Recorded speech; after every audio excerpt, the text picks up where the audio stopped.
આજે રાજકોટ શહેર ભારતીય જનતા પાર્ટી દ્વારા દર વખતની જેમ આ વખતે પણ ખૂબ ભવ્ય સિદ્ધિવિનાયક ધામ રેસકોર્સ ખાતે ગણપતિ મહોત્સવનું આયોજન કરવામાં આવ્યું છે.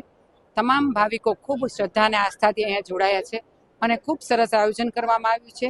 રાત્રે સાંસ્કૃતિક કાર્યક્રમો અને સાંજે બહેનો, બાળકો અને તમામ નગરજનો માટે અવનવી હરીફાઈનું આયોજન કર્યું છે ને એ માધ્યમથી લોકો આપણા દેવાધિદેવ ગણપતિ દેવ, રિદ્ધિ સિદ્ધિના દેવ અને વિઘ્નહર્તા દેવની પૂજા અર્ચના કરી શકે, એનો ભક્તિભાવથી એમને ભજી શકે એ ઉદ્દેશથી આજે સિદ્ધિવિનાયક ધામ ખાતે સતત છેલ્લા 18 વર્ષથી ખૂબ ભવ્ય આયોજન રાજકોટ શહેર ભારતીય જનતા પાર્ટી દ્વારા થઈ રહ્યું છે. ને આપ જોઈ રહ્યા છો એ રીતે ઓપરેશન સિંદૂર અને સ્વદેશી જાગૃતિને લઈને અહીંયા થીમ રાખવામાં આવી છે કે જેથી કરીને લોકો વોકલ ફોર લોકલ અને વધુને વધુ સ્વદેશી વસ્તુઓ અપનાવે એ માધ્યમથી લોકોને એક સંદેશો પણ દેવામાં આવ્યો છે.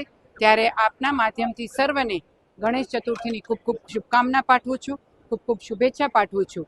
અને આજે જ્યારે સંવત્સરિક સમાપના પર્વ છે ત્યારે આપ સૌના માધ્યમથી મારાથી જાણતા અજાણતા કોઈને પણ મન દુઃખ થયું હોય તો સર્વને અંતઃકરણપૂર્વક મિચ્છામી દુક્કડમ.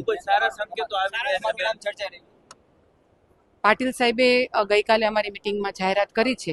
એ બાબતે વધુ માહિતી અને વધુ તમને તમામ માહિતી પાટીલ સાહેબ દ્વારાથી આપને જાણ કરવામાં આવશે.